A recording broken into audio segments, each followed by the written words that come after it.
Hey, and welcome back to this video. Today we've got a crazy one. Now in this episode, I'm covering the story of a Karen who climbed Everest in the off-season and was dead by the third day because she thought unclipping from the safety rope to skip a 200-foot detour was going to save her time.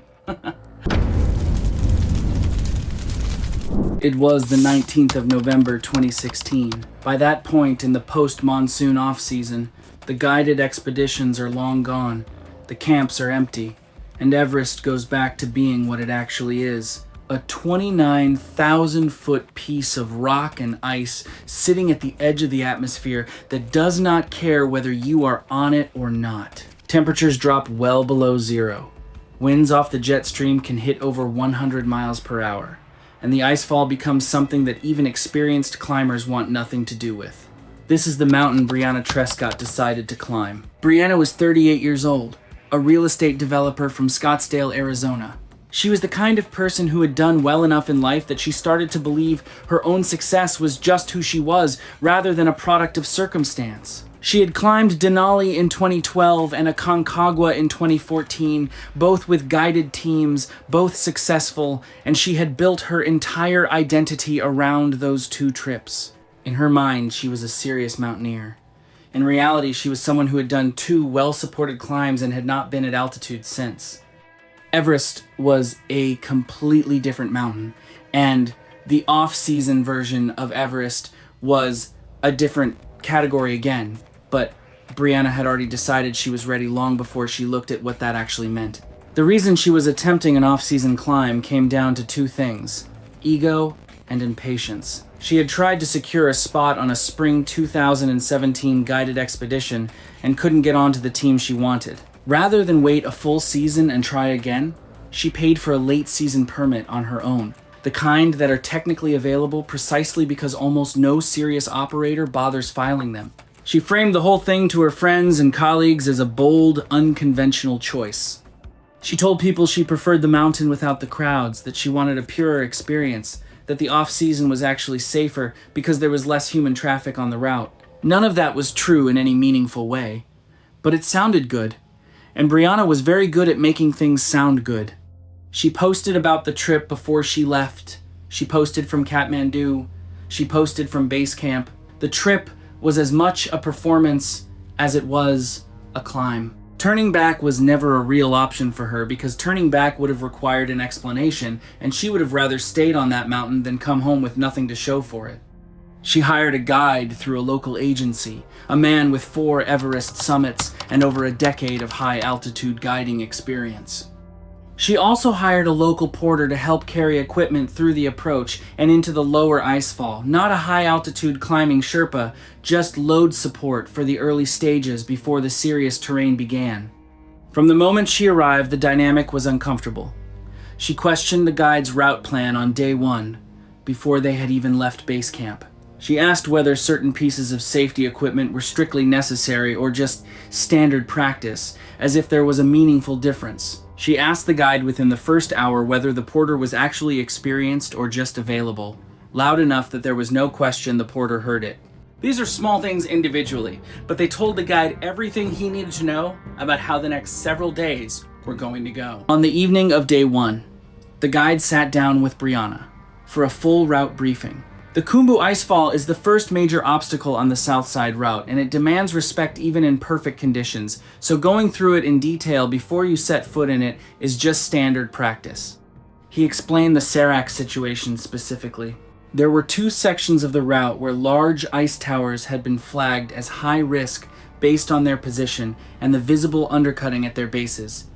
And he showed her on the map exactly where the fixed rope deviated away from those towers.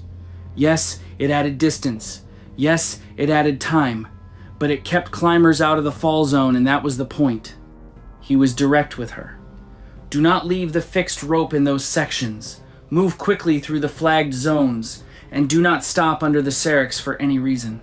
Brianna listened to all of this, asked a few questions that were more about showing she already knew things than actually gathering information, and then asked whether she could negotiate a partial refund on his fee, since she felt she already had enough experience to handle most of what he was describing. He said no, packed up the map, and called the briefing done. Before I talk about what happened on day 2 and day 3, I need you to understand what a serac actually is. Because if you don't have the context, what Brianna did is going to sound like she was just unlucky and in the wrong place at the wrong time. A serac is essentially a block or tower of glacial ice that forms when a glacier moves over uneven terrain and the ice fractures and shifts. In the Khumbu icefall, the glacier is constantly moving, slowly but constantly, and this creates a landscape of these towers, some of them the size of a house, some of them larger. They are not stable structures. They are chunks of ice that are actively moving, cracking, and eventually falling, and the timeline for when any individual serac is going to collapse is essentially impossible to predict with any precision.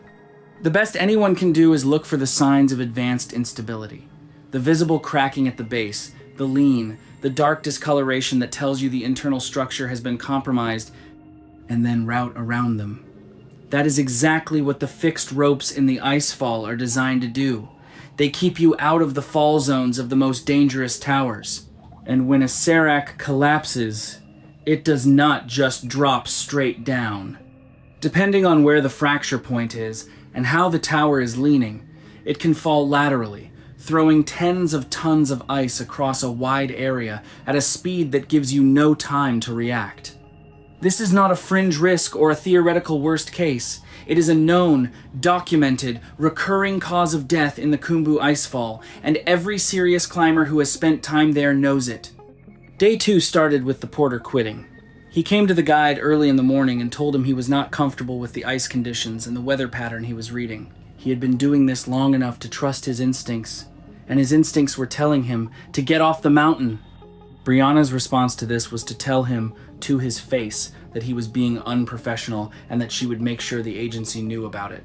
He left anyway, and the moment he was out of earshot, Brianna turned to the guide and told him they were probably better off without him, that he had been slowing them down since day 1, and that this was actually a good thing. The guide did not agree with that assessment. He had watched the porter read the mountain for 2 days and he trusted what the man had seen, but there was nothing he could say to Brianna that was going to land, so he said nothing and started redistributing the gear. I've heard of a couple people reframing bad news before, but turning an experienced porter's gut instinct into a scheduling win was a new one. They needed to split the porter's load between them and that this would slow their pace for the day. Brianna decided that rather than adjust the schedule, she would carry the extra weight herself.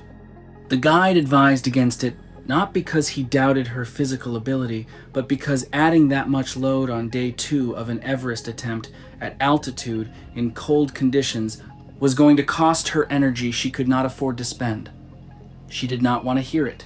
She shouldered the extra pack and started moving, and for the first couple of hours she was fine, or at least she appeared to be. But by late morning the pace had dropped noticeably. She was stopping more frequently than she had on day 1, taking longer at each rest, and the guide could see the way she was carrying herself had changed. There is a particular kind of fatigue that sets in at altitude when your body is working harder than it should be, and it shows up in small ways before it shows up in obvious ones. Her steps were shorter. Her breathing was audible at rest. She was not in crisis, but she was spending reserves that she was going to need later, and the guide knew it, even if she didn't. He recommended they make camp earlier than planned and get a full rest before pushing into the icefall the next morning. Brianna agreed to stop, but she spent the rest of the afternoon being difficult about it, complaining about the lost time, recalculating the schedule out loud, talking about how they could make it up on day 3 by pushing harder. The guide told her that pushing harder in the icefall was not a strategy, it was a liability. She told him she appreciated his input. It was the kind of thing you say to end a conversation you were never really having. That evening, sitting at camp, the guide was doing his own quiet calculation. He had 4 Everest summits, and he had never lost anyone, and he intended to keep it that way. He sat at camp that evening weighing what he was dealing with on one side against what the mountain was telling him on the other. He could refuse to continue in the morning, and walk her back to base camp. But he had seen enough of her to know that she would not go willingly, and the realistic outcome of that conversation was that she would attempt the icefall alone rather than accept being turned around. That was not a better outcome. He could continue with her and manage the risk as tightly as possible. Stay close, keep her on the rope, and hope that the conditions held. That was the option he chose, and it was not a comfortable one, but it was the one that gave him the most control over what happened next. There was also a moment late on day 2 that is worth mentioning. A small 2-person team that had been descending from a higher camp passed through their position on their way back to base camp. They had gone up to check on equipment cached from the previous season and had turned around early specifically because of what they were seeing with the ice conditions higher up. One of them stopped and spoke with the guide for a few minutes. The guide translated the relevant parts for Brianna. The Serac field in the upper icefall was showing new cracking that had not been there earlier in the season. The ice was moving more than expected for this time of year, and the conditions were not improving. Brianna listened to this and then asked if the 2 climbers had actually attempted the flagged sections or if they were just being cautious. The guide told her they were experienced and their assessment was worth taking seriously. Brianna said she would keep it in mind. You can probably guess how seriously she took that. Day 3, they were moving by 30 inches the morning, which is standard for the icefall because you want to move through it in the coldest part of the day when the ice is most contracted and the seric activity is at its lowest. The temperature that morning was around -15 degrees Fahrenheit and the sky was clear, which in that environment is not necessarily reassuring because clear skies in late November on Everest just mean the wind has somewhere to go. Before they entered the icefall, the guide stopped and went through the seric warnings one more time. He pointed to the flag zones on the route card, told her again to stay on the fixed rope through both sections, and that the conditions they had been warned about the night before made this more important, not less. She put her goggles on and started moving. The icefall in those conditions is a genuinely hostile environment. The ice groans and pops around you as it moves and settles. Sounds that are easy to dismiss as background noise until you understand that what you are hearing is a glacier in motion, constantly shifting under its own weight. The scale of the towers is hard to process when you are standing next to them, because they block out the sky above you and cast deep shadows across the route. The fixed ropes are your lifeline through it, both literally and navigationally, because without them, the icefall is a maze of dead ends and collapsed zones with no reliable way to distinguish a safe path from a fatal one. They moved well through the lower section. Brianna was keeping pace. The guide was setting a steady rhythm, and for the first hour or so, there were no issues. The route through the lower icefall is relatively straightforward compared to what comes higher up, and the seric activity in that section was within normal range. But as they climbed higher into the icefall, the character of the terrain changed. The towers got bigger. The shadows got deeper. The sounds the ice was making were different up here, lower in pitch, more frequent, and the guide was clocking all of it even as he kept moving. As they approached the first flagged zone, the sounds changed again. There was a low, intermittent groaning coming from somewhere inside the cluster of towers ahead of them, the kind of sound that is not dramatic or sudden, but that sits at the edge of your awareness and does not go away. The guide had heard ice make that sound before, and he knew what it meant. The towers in this section were under active stress. The temperature cycling over the past several weeks had been doing exactly what he had described to Brianna on day 1, expanding and contracting the ice at the fracture points, widening the cracks at the base of the towers incrementally with each cycle. Standing at the edge of that zone and listening to it, the guide later said it was one of the more uncomfortable moments he had experienced in the icefall. Not because anything dramatic was happening, but because of the specific quality of the sound. Steady and deep and ongoing. Not a warning sound, so much as a sound that had moved past the warning stage. Then they reached the first flagged serac zone, the cluster of ice towers on the left side of the route that the guide had specifically marked during the day 1 briefing. The fixed rope at this point swings out to the right, away from the towers, adding roughly 200 feet to the traverse before it comes back to the main line. It is not a subtle detour. You can clearly see the towers to your left and the rope pulling you away from them. And the reason for the deviation is obvious. If you look at the base of those towers and see the cracking and undercutting that has been building for weeks.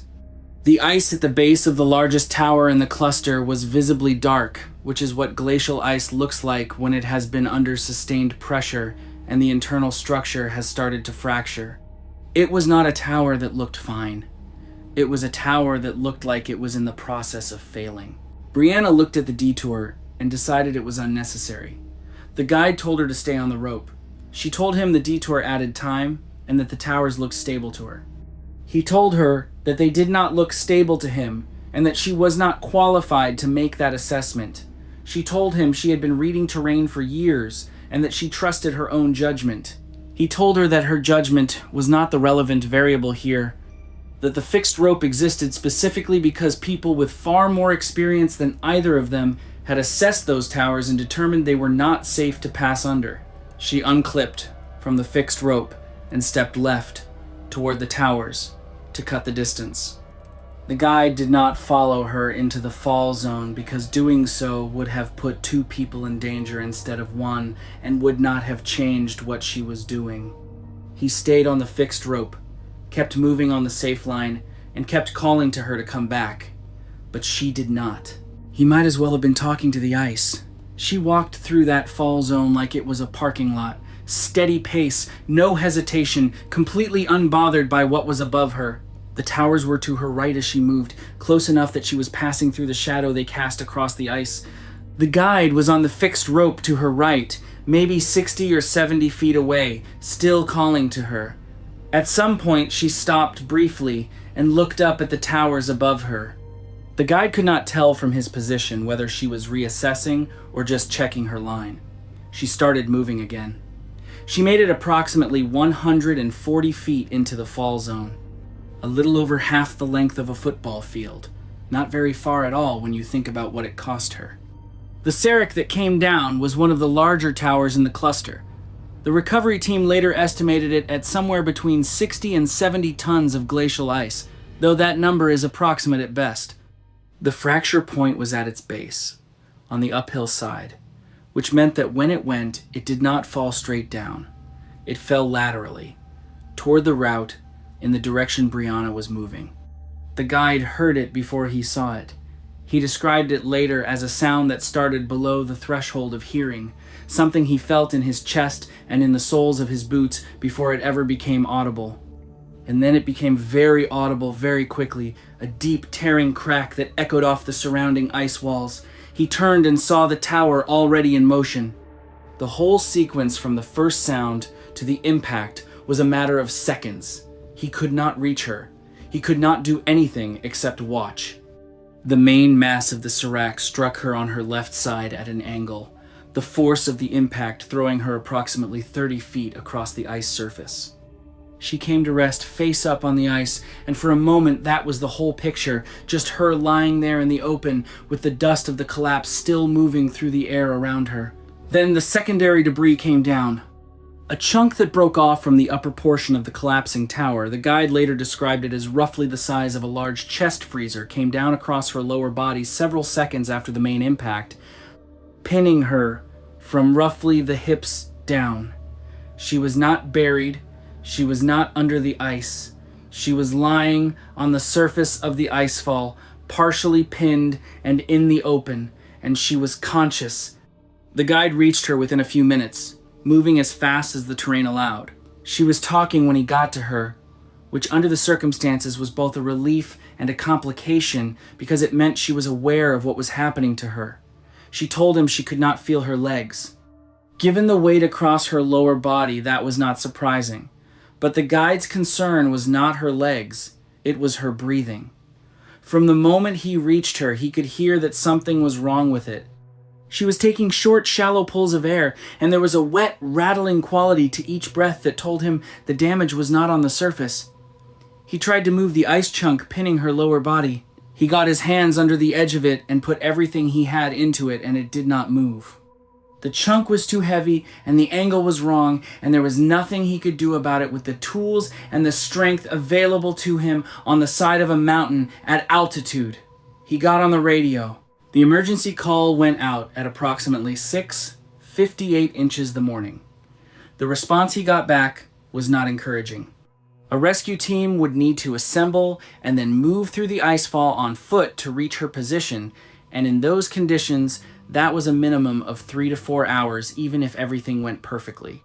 A helicopter evacuation was not viable. The altitude of the collapse zone combined with the November wind conditions put it well outside the safe operating ceiling for the aircraft available in the region at that time of year. Helicopters can operate at high altitude in good conditions during the climbing season, but this was not the climbing season, and these were not good conditions. The guide relayed the timeline to Brianna. 3 to 4 hours minimum. She did not respond to that the way she had responded to everything else on this trip. She just looked at him and then looked up at the sky. He stayed with her and kept her talking. In the first 10 or 15 minutes, she was still trying to manage the situation, asking about the rescue timeline, telling him to keep trying the radio, asking whether help was close. He answered what he could and kept working the radio between responses. Around the 15 to 20 minute mark, she went quiet. She was still conscious, but she had stopped directing things, and the guide noticed it immediately because it was so unlike everything she had done for the past 3 days. Every time he got off the radio, his attention went straight back to the sound of her breathing. When your ribs break and puncture your lung, the lung starts filling with blood and loses the ability to do its job, and you can hear it happening in real time. Each breath gets shorter and wetter than the one before it, and there is nothing you can do about it without equipment that was thousands of feet below them. That is what the guide was listening to for the better part of 40 minutes, while the radio told him the rescue team was still hours out. What the later medical assessment determined was that the lateral impact from the Serac had fractured multiple ribs on her left side, and at least 2 of those fractured ribs had perforated her left lung. A perforated lung at sea level is a serious but often survivable injury if surgical intervention is available quickly. At roughly 19,000 feet, in sub-zero temperatures, with no medical support within hours, it is not survivable. She was also bleeding internally from pelvic fractures caused by the secondary chunk landing across her lower body. The combination of a compromised lung and internal hemorrhage at that altitude meant that her body was losing the ability to move oxygen through her blood at the same time it was losing the blood itself, and there was no version of that equation that ended differently given where she was and what was available to help her. She lost consciousness somewhere around 40 minutes after the collapse. The guide stayed with her until she stopped breathing. He marked the coordinates on his GPS, documented the scene as thoroughly as he could, and began his descent alone. Her body remained on the mountain through the winter. The icefall in those conditions is not a place where recovery operations are possible because the risk to any team attempting to reach her position was too high, and there was nothing to be done until the mountain became accessible again. A recovery team reached her the following April when the spring season opened and conditions in the icefall were stable enough to operate safely. She was found in the same position, exactly where she had come to rest after the collapse. The cause of death was internal bleeding from the impact. The broken ribs had punctured her left lung, and the pelvic fractures had caused bleeding that her body had no way of stopping at that altitude without medical intervention. There was no evidence of altitude illness and no signs of hypoxia-related cognitive impairment. The GPS data recovered from her tracker showed her deviation from the fixed rope line clearly, a clean left turn away from the marked safe route directly into the flagged zone, and the pace data confirmed she was moving normally at the time of the deviation, ruling out any suggestion that she was disoriented or confused when she made that turn. The guide's testimony matched the data exactly. The pre-climb documentation she had signed included the Serac warnings and the fixed rope protocol by name. The case was ruled an accident. An accident. That is the word they used, and technically it is correct, but an accident implies that something unexpected happened, and I am not sure anything about this was unexpected.